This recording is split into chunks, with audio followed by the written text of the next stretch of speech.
अस्सलाम वालेकुम students, I hope you will be fine with great and good health. उम्मीद है कि आपका रमज़ान अच्छे से गुजर रहा होगा, आप अच्छे से पढ़ भी रहे होंगे, समझ भी रहे होंगे।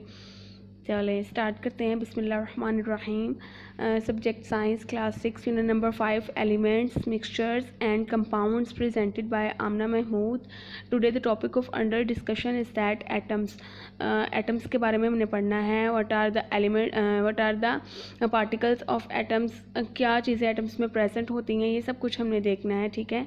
और इससे पहले हम ये देख लेते हैं कि प्रीवियस लेक्चर में हमने सेंस ऑर्गन्स के बारे में डिस्कस किया था कि कौन कौन से सेंस ऑर्गन्स हैं। नोज़, ईयर्स, फिर आइज़ हैं, फिर स्किन है, फिर टंग है। ये तो सेंस ऑर्गन हमने अपने जो है वो सेकंड चैप्टर में स्टार्ट जो है पढ़ लिए थे। अब हमने 5 चैप्टर नंबर स्टार्ट जो है वो करना है, चैप्टर नंबर 5 स्टार्ट करना है, जिसका नेम है, उसमें हम मिक्सचर्स को डिस्कस करेंगे, कंपाउंड्स को और एलिमेंट्स को। अब हमारा टॉपिक जो है वो है एटम्स। एटम्स किसे कहते हैं, एटम क्या है, ठीक है। हम बहुत ज़्यादा इस वर्ड को सुनते हैं कि एटम क्या होता है।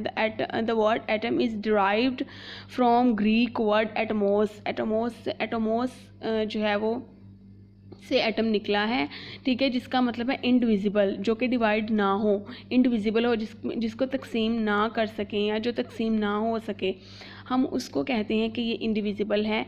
द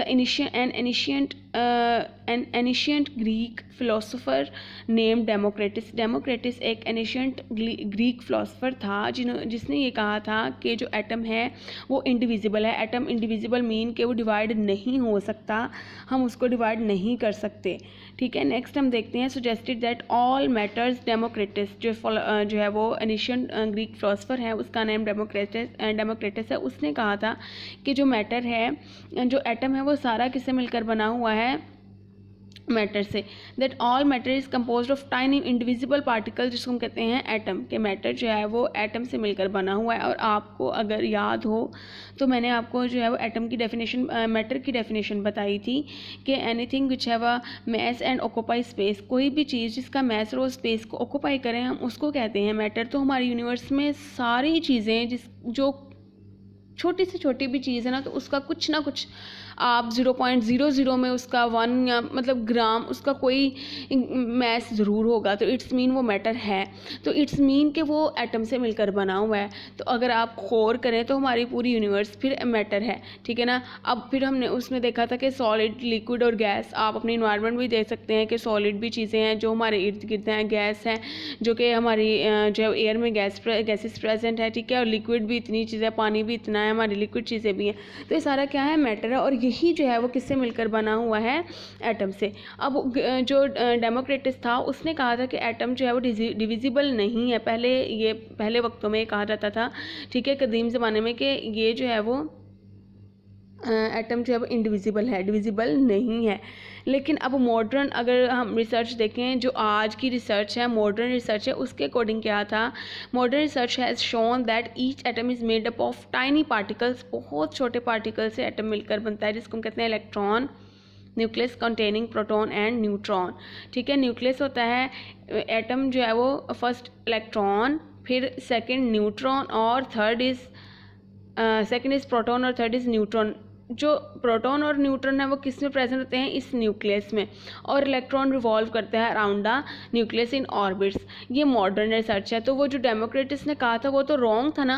अब तो इलेक्ट्रॉन जो एटम डिविजिबल है, उसने कहा था इंडिविजिबल है, तो वो रद्द हो गया, वो ख़त्म हो गया। अब मॉडर्न रिसर्च के अकॉर्डिंग जो तो एटम के जो डेफिनेशन है वो यही है कि ये डिविजिबल है। नेक्स्ट है हमारे पास कि इलेक्ट्रॉन। हम इलेक्ट्रॉन को डिस्कस करते हैं, जो कि किसका हिस्सा है, एटम का। एटम पर मुश्तमिल है, एटम इस पर मुश्तमिल है। An electron is a particle of atom. Atom का एक पार्टिकल है electron. It is a negatively charged, इस पर जो चार्ज है वो नेगेटिव है, ये नेगेटिव चार्ज है। And revolves around the nucleus in a specific path called orbit. एक पाथ है जो इलेक्ट्रॉन के न्यूक्लियस के इर्द गिर्द है, उसको हम कहते हैं कि ऑर्बिट है। उस ऑर्बिट में ये घूमता है। आप कह लें कि ये है तो ये जो है वो ऑर्बिट्स हैं, ये वाले ऑर्बिट्स हैं, इनमें जो है वो इलेक्ट्रॉन प्रेजेंट है और इस पर ये नेगेटिव चार्ज है। और ये जो न्यूक्लियस है इसमें प्रोटॉन होते हैं और न्यूट्रॉन होते हैं और ये ऑर्बिट हैं, इनमें इलेक्ट्रॉन रिवॉल्व करता है। ये इलेक्ट्रॉन के बारे में था। अब हम नेक्स्ट अगर देखें तो हमारे पास proton is a positively charged particle which is present in the nucleus of atom. Atom के न्यूक्लियस में प्रेजेंट होता है प्रोटॉन। ठीक है, अगर मैं देखूँ तो यहाँ पर मैं कहूँ कि ये जो है वो मेरे पास ये न्यूक्लियस है। ठीक है, न्यूक्लियस है, उसमें प्रोटॉन भी हैं। ठीक है, ये ऑर्बिट्स हैं जिसमें इलेक्ट्रॉन है। ये मैं एक एटम की बात कर रही हूँ।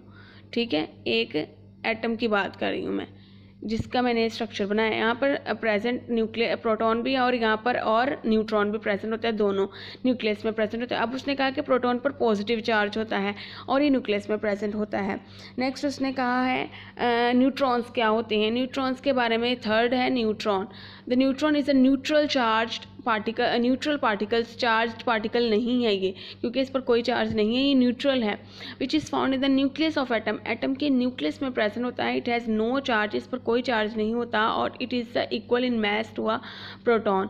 ठीक है, it is equal in mass to a proton. ठीक है, उसके बाद वो कहता है कि न्यूट्रॉन जो है वो प्रेजेंट होता है।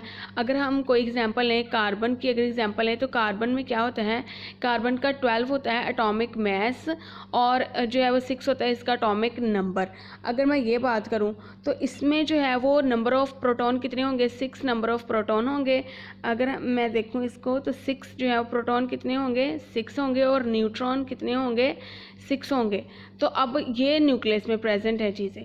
ठीक है, तो कहते हैं मैस उसका इक्वल है एक तरह से। हाँ, कब चेंज होता है, जब आपके आइसोटॉप्स बनते हैं तब उसका जो है वो चेंज होता है, जिसमें वो कहते हैं कि एटॉमिक मास चेंज होता है लेकिन एटॉमिक नंबर जो है वो एटॉमिक नंबर वही रहता है कि प्रोटॉन जो है वो 6 ही रहेंगे लेकिन नंबर ऑफ़ न्यूट्रॉन चेंज हो जाएंगे इन आइसोटॉप्स में। तो ये थोड़ी सी डिस्कशन थी। अब हम नेक्स्ट में इसको डिटेल से पढ़ेंगे। ठीक है, अगर हम देखें तो हमारे पास जो है वो इलेक्ट्रॉन है, ये जो कि इस ये आप समझ लें कि न्यूक्लियस है, ये जो है वो ऑर्बिट्स हैं। इन ऑर्बिट्स में ये इलेक्ट्रॉन रिवॉल्व कर रहा है और इस न्यूक्लियस में प्रोटॉन भी हैं और न्यूट्रॉन भी है। इसको हम कहते हैं ये क्या है, न्यूक्लियस है। ठीक है बच्चों, ये न्यूक्लियस है और ये जो है वो ऑर्बिट्स हैं, इनको हम कहते हैं ये क्या है, ऑर्बिट्स हैं। तो आपने इसको अपनी बुक से भी देखना है। नेक्स्ट अब हम थोड़ा सा और देख लेते हैं कि ये प्रोटॉन है। ठीक है, ये उसने न्यूट्रॉन का कहा हुआ है और ये प्रोटॉन है। ठीक है, अगर हम दोबारा मैं आपको इसको ड्रॉ करूँ तो ये न्यूट्रॉन है, ये प्रोटॉन है। ठीक है, और ये इलेक्ट्रॉन है। और एक और बात आपने हमेशा याद रखनी है, जितने नंबर ऑफ़ प्रोटॉन होंगे उतने ही नंबर ऑफ़ इलेक्ट्रॉन होंगे। अगर कार्बन के 6 नंबर ऑफ़ प्रोटॉन है, इट्स मीन कार्बन के पास 6 उसके इलेक्ट्रॉन भी 6 ही हैं। तो ये थोड़ी सी डिस्कशन थी बच्चों, आपने इसको देखना है और अपनी बुक से भी रिलेट करना है। अगर आपको कुछ समझ ना आए तो आपने मुझसे पूछ लेना है। ठीक है, ओके बच्चों, अल्लाह हाफिज़।